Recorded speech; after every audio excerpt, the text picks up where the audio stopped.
Hello, this is Tip Top Gaming here today with another Throne of Eldraine video. Now in today's video we're going to be going over the strategies in Limited and Draft, well I guess that's a form of Limited, for Throne of Eldraine. So yeah, why don't we hop right into that. So, let's go right into it. So of course there are 10 colored pairs, so we're going to go into what each one of them does. Blue-red is all about drawing your second card in a turn. Many cards trigger or get bonuses if 2 cards have been drawn in a turn. So we've seen lots of cards like that, especially I believe it was yesterday. We got a card that was like, whenever you draw your second card each turn, deal 3 damage to any target. So that's a pretty good card for this. Synergy. It was a rare, so the chances of you seeing it are low, but I think that's an interesting mechanic.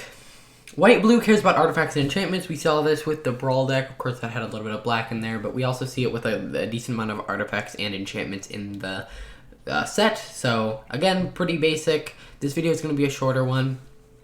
Black-green has the highest density of food rewards. Cards key off sacrificing food or using the food for other rewards. Red-white is about knights going wide. Red, white, and black are all knight themed. So of course we have red, white, black, red, and white, black, which are all knights. So red, white, knight is about going wide. Black, red, knight cares about equipment, and black and white, black cares about the long game. Basically, white, black is not going to be played. So red is kind of an essential color there. And then red, green cares about your creatures not being human. We've seen tons of cards like this. And I'm going to go over these strategies with other cards.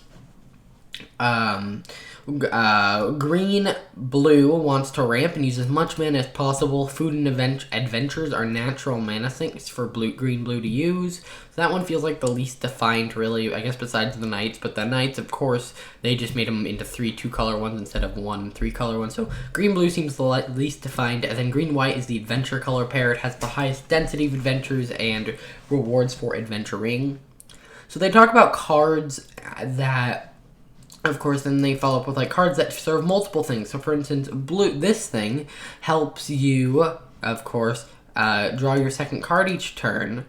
And so, yeah, it does well in a blue-red draw 2 deck. And it also is an artifact for something like a white-blue deck. So that is really good. Oh, and then, I guess I didn't notice this. The blue-black mechanic is about getting cards into your graveyard. So, things like Order of Midnight can return things from the graveyard. This costs less if there are more things in the graveyard, so on and so forth. And then they basically finished off with this. So why don't we go take a look at the Throne of Eldraine spoilers, and let me center them.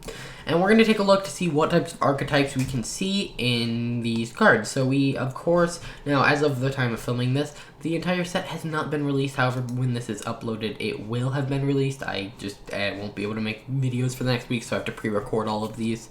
So why don't we take a look? Well, why don't we skip past all the mythics and rares, because you're not really going to see those in everyday gameplay. So why don't we start with the uncommon. So we have right here artifact tribal. I know this is kind of hard to see, but this allows you to create an artifact. This is, of course, knight tribal. This is knight tribal. We have the blue-green ramping, which is interesting. We have artifact and enchantment synergy, draw a second turn. So you can really see this throughout the sets. They are not just little things, oh, haha, you might get a little combo off every so often. No, they are obviously going to be happening a lot. Now, a thing to note, and I want to bring this up about Draft and Limited, they said they wanted monocolor drafting to be a lot better. So the Adamant ability is part of that. The weird lands that come in untapped if you control X, basic lands.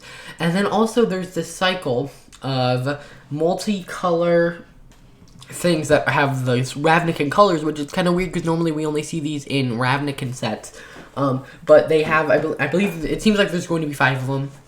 And so they make, technically, if you look at green, if I was playing a mono green deck, I could play the Occam Ranger, the Rampant Smasher, I could play a green-blue deck, or the green-blue one, the green-black one. So I believe there'll be 5 different cards here that could work for green, and that works for all of them. So You can really see how they're trying to push monocolored, and then of course artifacts are a major synergy in this. So overall, I think limited and draft is going to be really fun for this set, and so if you guys want to do better in your local Friday Night Magic draft, you don't have to, of course, but it's probably a good idea to follow these kind of things. So you know, oh, this is a red-white card. I might want to look for more wide nights, or oh, this is a green-white card. I should look for some adventure payoffs because those are probably going to fall within my colors. So that's probably it is a very good thing to realize. And yeah, I hope you guys enjoyed this video. If you did, hit that like button, subscribe, and I'll see you guys in the next one. Bye.